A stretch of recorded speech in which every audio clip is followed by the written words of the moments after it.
اللہ وہ معبود برحق ہے کہ اس کے سوا کوئی عبادت کے لائق نہیں، زندہ ہے، سب کو تھامنے والا، اسے نہ اونگ آتی ہے نہ نیند، جو کچھ آسمانوں میں اور جو کچھ زمین میں ہے سب اسی کا ہے۔ کون ہے کہ اس کی اجازت کے بغیر اس سے کسی کی سفارش کر سکے؟ جو کچھ لوگوں کے روبرو ہو رہا ہے اور جو کچھ ان کے پیچھے ہو چکا ہے اسے سب معلوم ہے، اور لوگ اس کی معلومات میں سے کسی چیز پر دسترس حاصل نہیں کر سکتے۔ ہاں، جس قدر وہ چاہتا ہے اسی قدر معلوم کرا دیتا ہے۔ اس کی بادشاہی اور علم آسمان اور زمین سب پر حاوی ہے، اور اسے ان کی حفاظت کچھ بھی دشوار نہیں۔ وہ بڑا عالی رتبہ ہے، جلیل القدر ہے۔ دین اسلام میں کوئی زبردستی نہیں ہے، ہدایت صاف طور پر ظاہر اور گمراہی سے الگ ہو چکی ہے۔ تو جو شخص بتوں سے اعتقاد نہ رکھے اور اللہ پر ایمان لائے، اس نے ایسی مضبوط رسی ہاتھ میں پکڑ لی ہے جو کبھی ٹوٹنے والی نہیں، اور اللہ سب کچھ سنتا ہے، سب کچھ جانتا ہے۔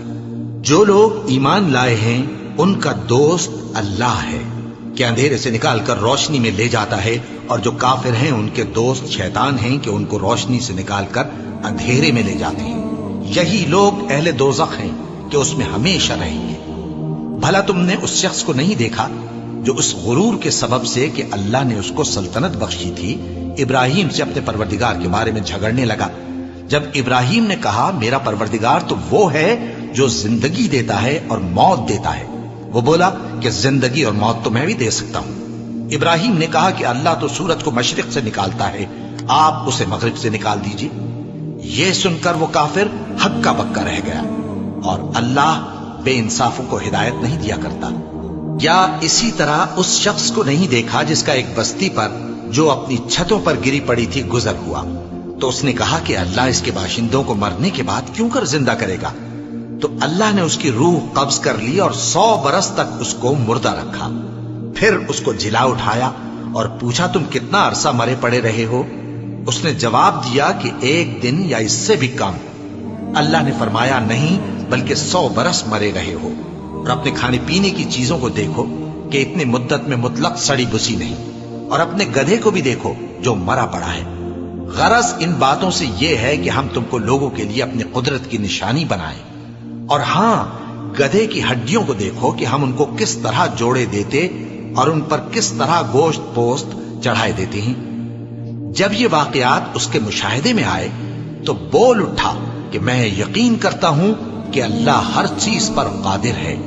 اور جب ابراہیم نے اللہ سے عرض کیا کہ اے پروردگار مجھے دکھا کہ تو مردوں کو کیوں کر زندہ کرے گا، اللہ نے فرمایا کیا تم نے اس بات کا یقین نہیں کیا؟ انہوں نے کہا کیوں نہیں، لیکن میں دیکھنا اس لیے چاہتا ہوں کہ میرا دل اطمینان کامل حاصل کر لے۔ فرمایا کہ 4 پرندے لے لو، پھر ان کو اپنے سے ہلا لو اور ان کے ٹکڑے ٹکڑے کر دو، پھر ان کا ایک ایک ٹکڑا ہر ایک پہاڑ پر رکھ دو، پھر ان کو بلاؤ تو وہ تمہارے پاس دوڑتے چلے آئیں گے، اور جان رکھو کہ اللہ غالب ہے، صاحب حکمت ہے۔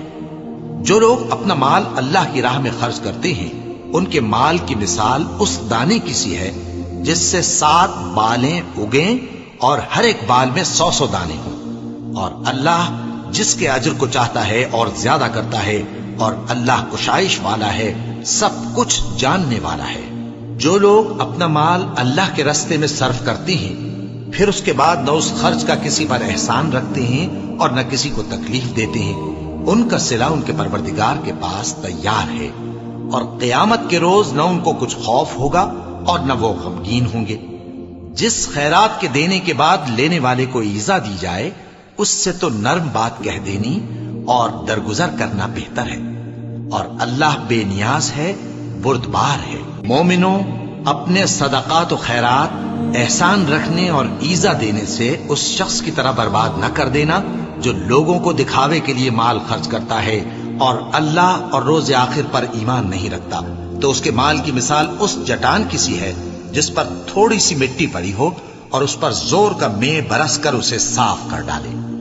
اسی طرح یہ ریاکار لوگ اپنے اعمال کا کچھ بھی صلہ حاصل نہیں کر سکیں گے، اور اللہ ایسے ناشکروں کو ہدایت نہیں دیا کرتا۔ اور جو لوگ اللہ کی خوشنودی حاصل کرنے کے لیے اور خلوص نیت سے اپنا مال خرچ کرتے ہیں ان کی مثال ایک باغ کی سی ہے جو اونچی جگہ پر واقع ہو، جب اس پر زور کا مے پڑے تو دگنا پھل لائے، پھر اگر مے نہ بھی پڑے تو خیر پھوار ہی صحیح، اور اللہ تمہارے کاموں کو دیکھ رہا ہے۔